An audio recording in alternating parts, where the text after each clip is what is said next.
우리에게 주신 말씀에 근거하여 참된 개혁을 가르쳐 주신 예수님 이라는 제목으로 하나님의 은혜를 함께 나누고자 합니다.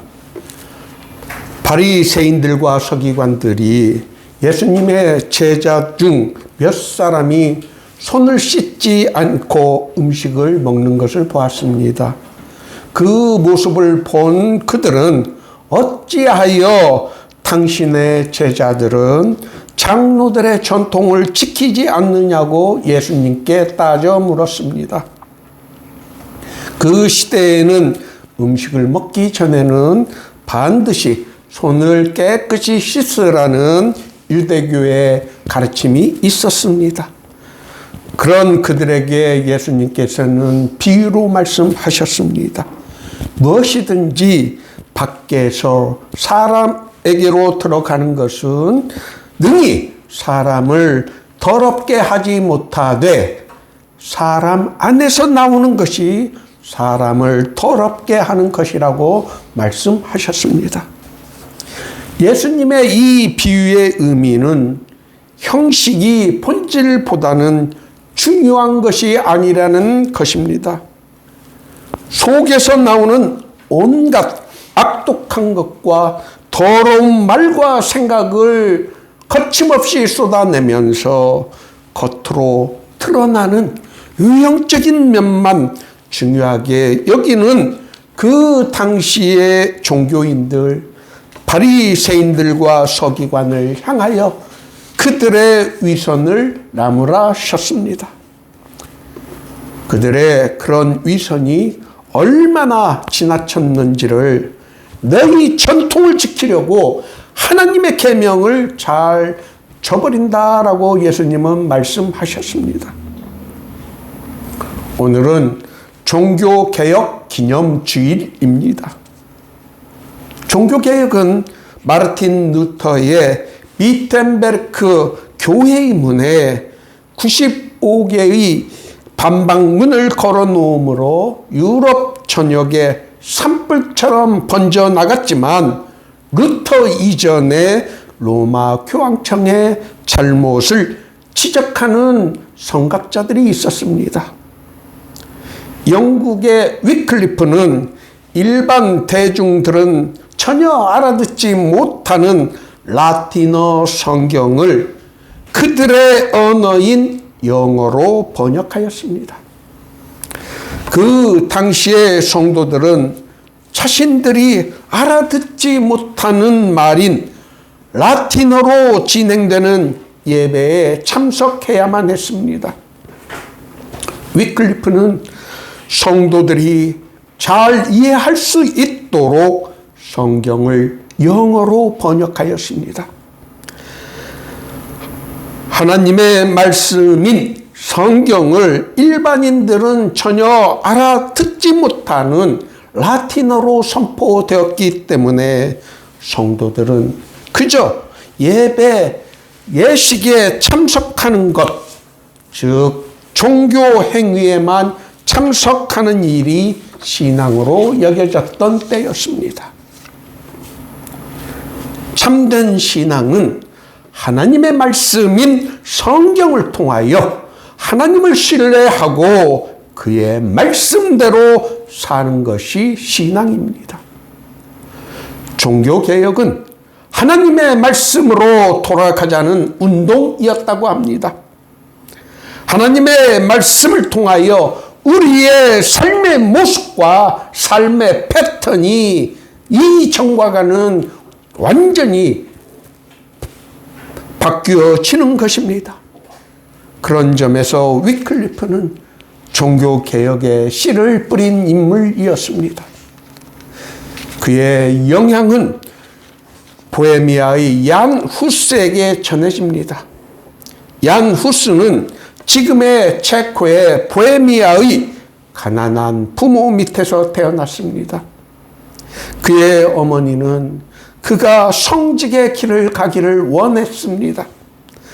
그는 어린 시절에 자신이 성직자가 되면 좋은 집에서 좋은 음식을 먹으며 사람들로부터 존경을 받을 수 있을 거라는 기대감으로 사제가 되기를 원했던 것입니다.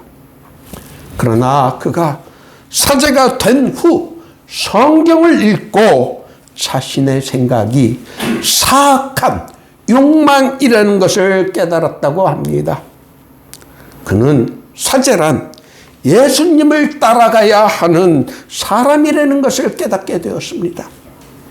예수님을 따르기 위해서는 자신의 십자가를 지고 자기를 부인하는 삶을 살아야 한다는 것을 성경 말씀을 통해 깨달은 것입니다. 성직자인 로마의 교황이 성경의 가르침에 따르기보다는 세속적 욕망에 사로잡혀 복음에 어긋난 명령을 내리는 것에 대하여 자신의 명령으로 하나님의 말씀을 탈취하였다라고 비판하였습니다. 오늘 본문에 예수님께서 지적하신 말씀과 일치한다고 볼 수 있습니다. 후스는 전국을 돌아다니며 로마 교황의 잘못을 신랄하게 지적하여 많은 사람들로부터 호응을 받았습니다. 교황청은 1411년 후스를 파문합니다. 그럼에도 불구하고 그가 자신의 주장을 굽히지 않자 1414년 콘스탄츠 공회의에서 후스를 이단으로 정죄하여 화형시켰습니다. 또 그에게 영향을 준 것으로 알려진 영국의 윗클리프의 무덤을 파헤쳐 그의 시신을 템즈강에 뿌렸고 그의 서적들을 불태우는 만행을 저질렀습니다.